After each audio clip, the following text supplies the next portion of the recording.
All right, everybody, welcome back to the layout. So this could be episode 104, and this episode is going to be called Christmas in October. And the reason why I'm calling it Christmas in October, let me put up some Christmas lights. And what we're going to be doing is I picked up these lights online,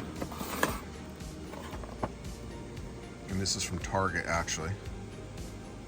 They're LEDs, and what I'm going to be doing is actually lighting this whole lower section all the way around the layout. All right, so what I'm going to be using to mount these, I'm going to use these type of staples, and this is made for stapling wire, and that's what it looks like. All right, so we're going to get started, and then also in this video I'm going to show you some of the electrical lighting upgrades I did rather. I had an electrician over and we did some wiring, and I'm going to show you what I did with that and also some future lighting. So let's get started. All right guys, so far it's coming along pretty well. I got 3 strands of lights up, and so far so good. So I turned off all the lights, all the big overhead lights off in my room, just to see how this is going to light up, because to keep in mind I'm going to be putting up fascia. So far it's looking good. I still have to put more staples in it, but I'm just trying to get the lights in position. So we're going around the roundhouse area here, and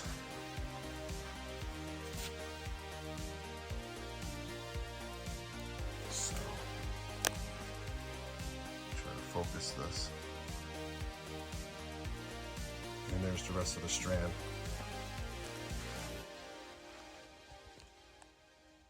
So not bad.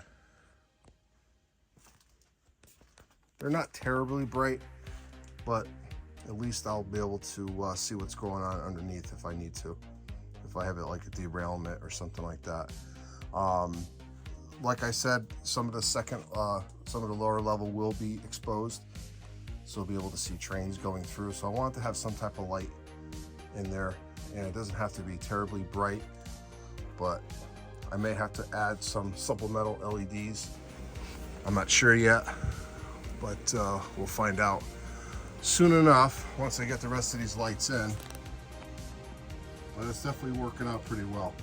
So I'm going to continue on and getting the rest of these lights in, and then I'll show you the end result. We'll be back. All right, so I was able to get a couple more strands of lights in tonight. The inbound and outbound Maybrook yard is lit. And then it's lit all the way to the entrance of Bay Ridge Yard.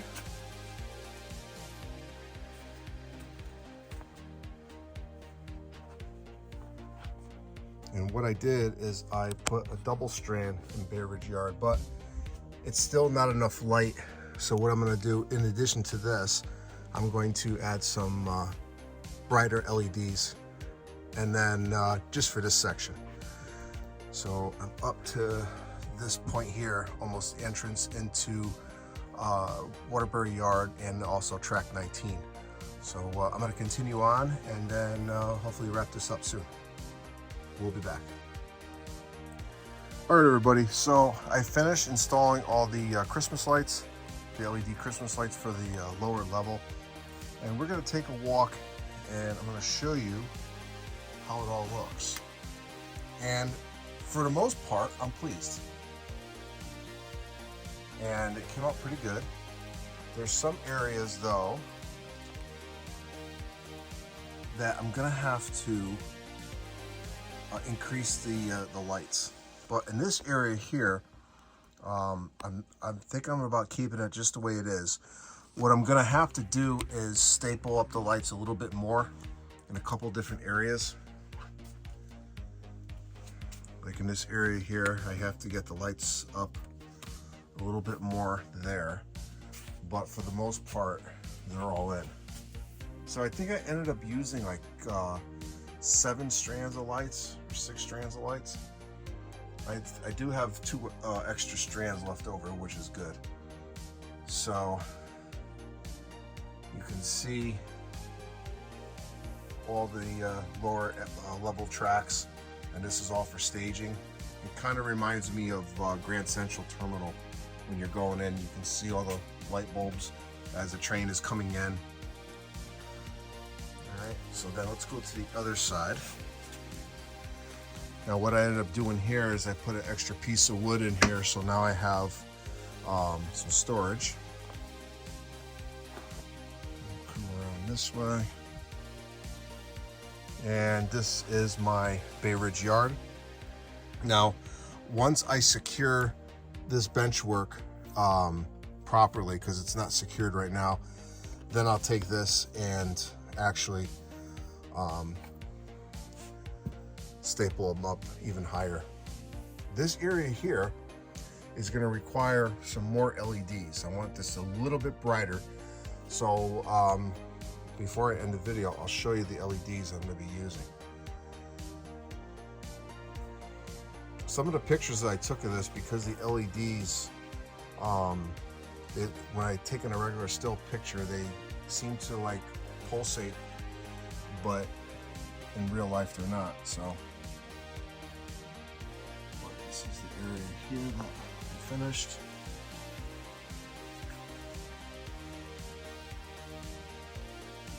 I will have viewing areas for the layout, or for the lower level in some areas, so you'll be able to see exactly what's going on with the train, especially if you have to bring a train into the yard. So let's go to the other side. All right, so this is the track that's going to be coming off the helix. Okay, so this is going to be going into Waterbury Yard. This is track 19. This is going to run along the pier for Bay Ridge and also the car float area. I still got quite a bit of track work I got to do down this area, so but I did light it all up. This originally had regular Christmas lights in it, and the original lights are right here. These are the green ones. They still work, believe it or not. So I just left them there because it's the original lights that were installed. But this is what Waterbury Yard is going to look like, all lit up. I don't think I'm going to have to put any more lights down in here. I may or may not. I haven't decided yet. But the lights over in Bay Ridge have to be upgraded. So coming down Waterbury Yard here, track's going to curve and it's going to head down to Maybrook. And you can see all the track work that's in there. Off to the left there, you can see the Bay Ridge Yard area. This is track to the all the way on the right hand side. That's going to go into the inbound yard of Maybrook. Okay, so now what I'm going to do is I'm going to show you where it's plugged in.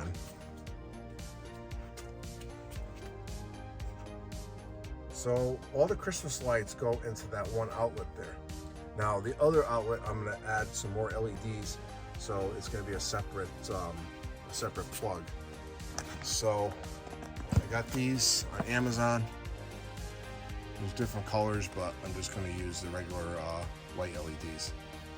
I guess I can use the blue if I want to do some night switching too. So that might be something in the future. But in addition, I had an electrician here that installed all this for me. And a friend of mine said, if you're going to have a switch for the layout, make sure it's one switch dedicated to the power for the layout. So I had him install this switch, and this switch is just going to be for the layout. And I have a quad here, and all the layout power is going to be plugged into that one switch.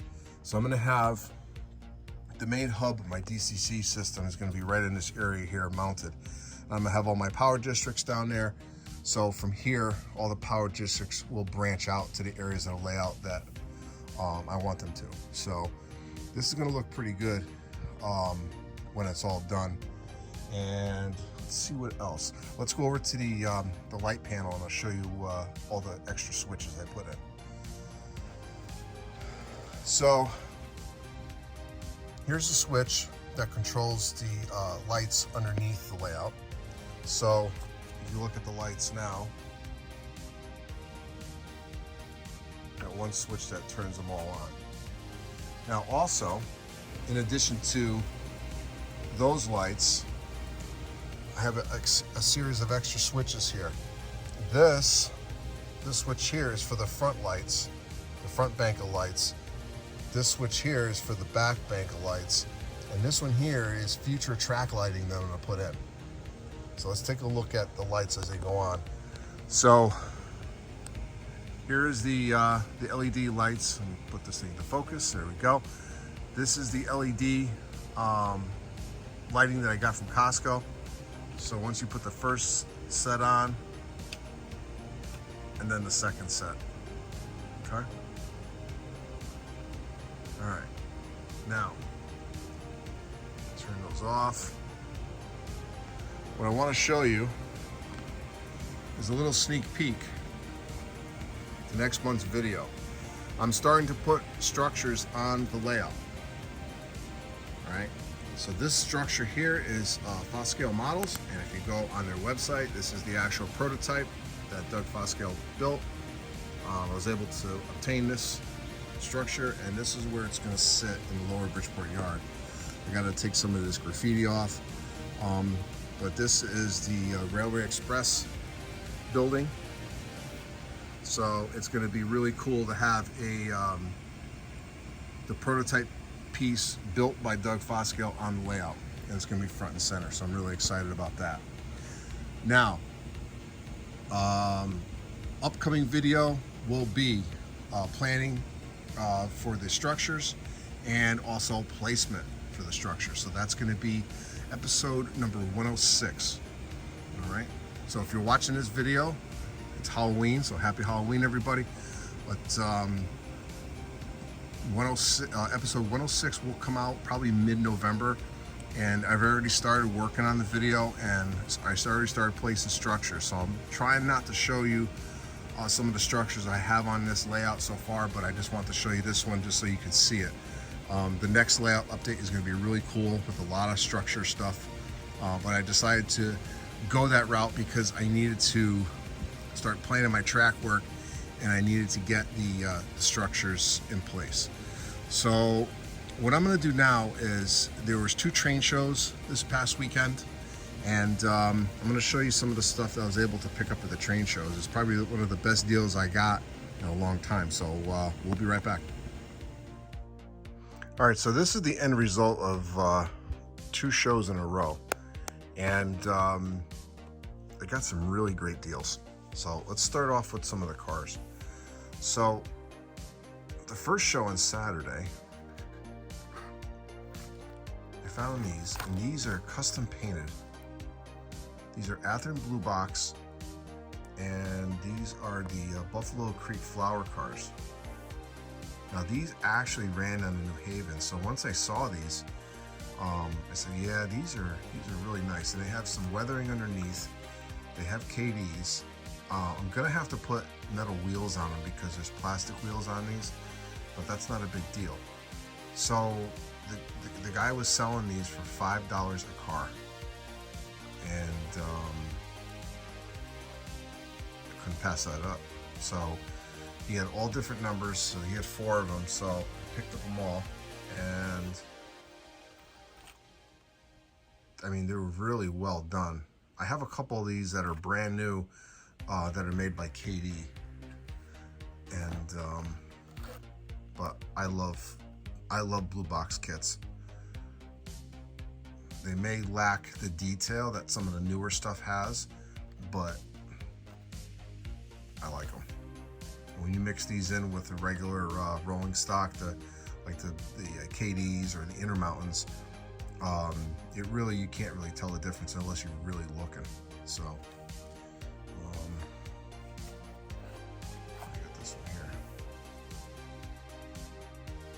So also at yesterday's show, I won a raffle. So I won this car from AccuRail. This is from the 2019 Big E. And I might have this car already, but I actually don't remember this from 2019. So if I have a double, I'll just renumber it. But this is a pretty cool car. So this is definitely in my era, and I'll definitely build this one. So also, yesterday's show, I found New Haven flat cars.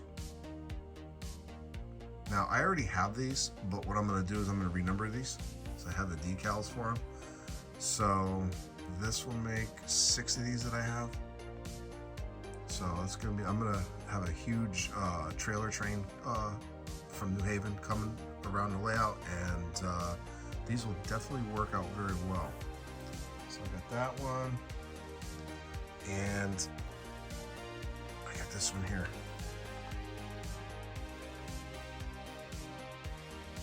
These are really nice. All right, so the next thing I got, let's start off with some of the structure stuff. So I saw this, and I figured this would be perfect for Remington firearms, which I plan to put on the layout. So I got this one here, and then the power plant, and then also this structure here. He also was selling these. Believe it or not, I got this for $1, and this is a Walters water tank, and I got the propane tanks for $1 each as well. So, and then finally, I bought a church. I got this church for $5, and I didn't realize until afterwards, this is a Keebri. So I got to put a new cross on it, clean it up a little bit. But this is going to go well in Bridgeport because there's a ton of churches in Bridgeport. And let's see what else I got. Oh, finally, I got some tools. Since I'm going to be doing a lot of track work, I'm really going through my files. So I got some files and a tool vendor at the show. So these smaller files I got for $1, and these here with the wooden handles, these are $2 each. So you can never have enough files. And then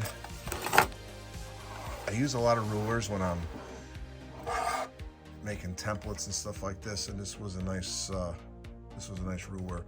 It's aluminum, and what's nice about it, if I have to cut anything with a knife, this is a perfect straight edge, and it keeps my fingers out of the way from being sliced. And this thing was $10, and it's got levels on it too. So I saw this once before at a show, and I wanted it, and then saw it at the show. I said I might as well get it now. So yeah, so this is the haul I got from this weekend, and these buildings are well done. I mean, they're perfect. So I'm not going to do a thing to them. Maybe clean them up a little bit, maybe add some roof detail to them, but other than that, they're ready to go. So this is going to wrap up episode number 105, and I hope you enjoyed this Christmas and October. So I hope you're having a good Halloween, and I will be releasing episode 106 mid-November.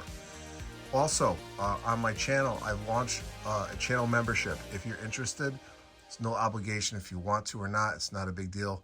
But I probably going to start to do some member-only content. But if you do become a channel member, you will get the official New Haven Rail sticker, and also I will put in another sticker from my train club.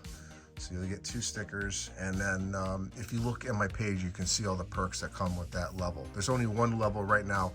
I just want to see if anyone's interested in doing that, but I will be doing some member-only content. And that's pretty much it. So if you haven't already, hit the subscribe button, hit the like button, and if you're interested, become a member. So this is Ron, New Haven Rails. Hope you enjoyed this video on Christmas and October. It was definitely fun working on all the electrical ends with the lights and stuff. So still plugging along and trying to get this layout up and running. So hope you enjoyed it, and I'll see you at the next layout update. So see you in mid-November. Ron, New Haven Rails. Have a great night, everybody. Happy Halloween. Stay safe. Talk to you soon.